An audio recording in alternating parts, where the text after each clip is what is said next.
لله الذي لم يتخذ ولدا ولم يكن له شريك في الملك ولم يكن له ولي من الذل وكبره تكبيرا. قال الله تبارك وتعالى: وجاءوا أباهم عشاء يبكون. وقال في مقام آخر: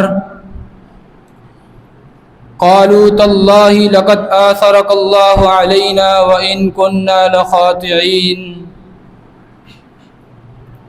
سامعین مجلس، آج میں آپ حضرات کے سامنے جس عنوان پر بات کرنے لگا ہوں وہ قرآن مجید کا نہایت ہی دل نشیں اور روح پرور باب ہے کہ جس باب میں غم کی گھڑیوں میں تسلی، آزمائش کے لمحات میں ثابت قدمی، ظلم کے بدلے میں عفو و درگزر کا نمونہ، یقین کی بلندیوں پہ فتح کی داستان قلم بند ہے.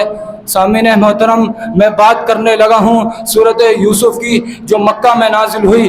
یہ مکی صورت ہے، یہ وہ صورت ہے جو در حقیقت اسلامی امور و علوم کے لیے ماڈل ہے. یہ وہ صورت ہے کہ جس کی ہر آیت میں موتی بکھرے ہوئے ہیں. یہ وہ صورت ہے کہ جس سے تربیتی و تدریسی، اخلاقی و اجتماعی، سیاسی و سماجی، دینی و دنیاوی امور و علوم استنباط کیے جاتے ہیں. یہ وہ صورت ہے جو توحید رسالت کے عقائد کو مضبوطی سے پیش کرتی ہے، بیان کرتی ہے. یہ وہ صورت ہے جو انسان کے احساسات، جذبات، خواہشات، نفسیات، کیفیات اور آرزوؤں کو اور کمزوریوں کو بیان کرتی ہے. یہ وہ صورت ہے جو ہمیں سبق دیتی ہے، اس بات کا درس دیتی ہے کہ بھروسہ صرف رب کی ذات پر کرنا چاہیے. یہ وہ صورت ہے جو ہمیں یہ بتلاتی ہے کہ اللہ کی تدبیریں سب پر غالب ہیں. یہ وہ صورت ہے کہ جس کے پڑھنے والوں کا دل منور ہو جاتا ہے، ایمان تازہ ہو جاتا ہے اور عمل کی جستجو بڑھ جاتی ہے.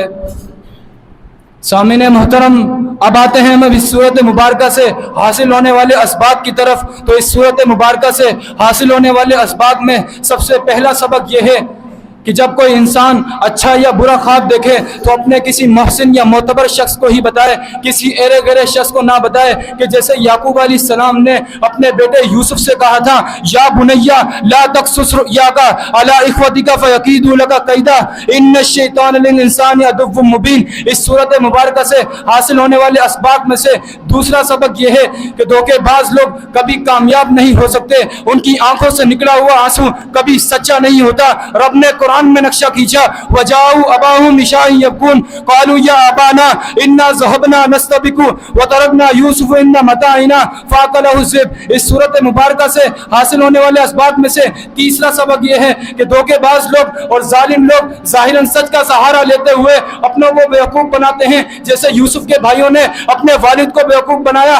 رب نے قرآن میں ہمیں بتلا دیا: وجاؤ علی قمیصہ بدم کذب قال بل سولت لکم انفسکم امرا فصبر جمیل. اس صورت مبارکہ سے حاصل ہونے والا چوتھا سبق یہ ہے کہ انبیاء کرام کا یہ شعار رہا ہے، یہ سنت اور یہ طریقہ رہا ہے کہ جہاں ان کو فتنوں کا اندیشہ ہوتا ہے، جہاں ان کی پاک دامنی پر داغ لگنے کا اندیشہ ہوتا ہے، وہاں سے وہ بھاگ جاتے ہیں. رب العالمین بھی ان کی مدد فرماتا ہے. رب العالمین قرآن مجید میں ارشاد فرماتا ہے: واستبق الباب وقدت قمیصہ قد من دبر والف یا سیدھا لدى الباب. اس صورت مبارکہ سے حاصل ہونے والے اسباب میں سے پانچواں سبق یہ کہ نفس امارہ سے پناہ مانگنی چاہیے، کیونکہ نفس امارہ جو ہے گناہوں پر ابھارتا ہے.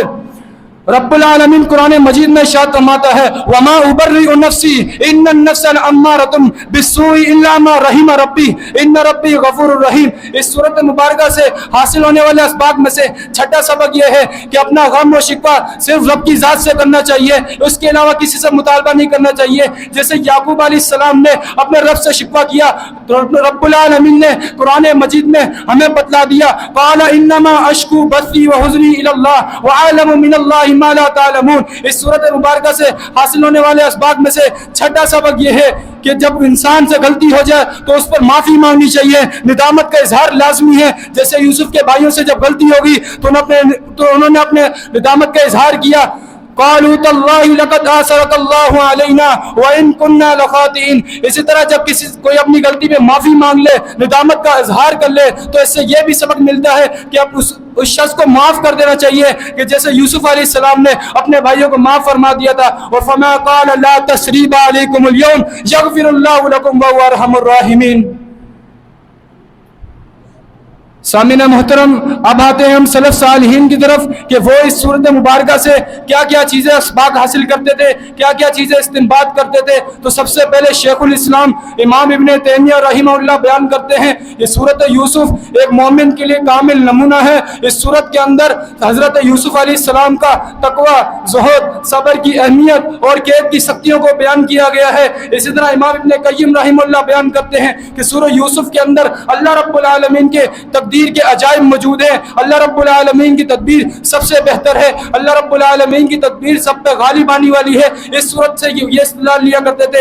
اسی طرح امام حسن بصری رحمہ اللہ بیان کرتے ہیں کہ سورہ یوسف میں ہمیں یہ معلوم ہوتا ہے کہ ہر مصیبت کے بعد آسانی ہے, ہر مصیبت پہ صبر کرنے پہ اجر ملتا ہے. اسی طرح امام قتادہ رحمہ اللہ بیان کرتے ہیں کہ سورہ یوسف کے اندر جو حضرت یوسف علیہ السلام کا ایک واقعہ جو ہے یہ مکمل درس ہے بھائیوں کے حسد کے بارے میں, عفت و پاکدامنی کے بارے میں, قید کی سختیوں کے بارے میں, توکل علی اللہ کے بارے میں, صبر کی اہمیت کے بارے میں. اسی طرح سعید بن جبیر رحمہ اللہ بیان کرتے ہیں کہ اس صورت سے ہمیں یہ معلوم ہوتا ہے کہ حضرت یوسف علیہ السلام کی خواب کی تعبیر ہمیں یہ بتلاتی ہے کہ اللہ رب العالمین اپنے نیک بندوں کی تعمیر مختلف طریقوں سے فرماتا ہے. اللہ تعالیٰ سے دعا ہے جو کوئی سنا اس پہ عمل کرنے کی توفیق عطا فرمائے. آمین. وما توفیق الا باللہ.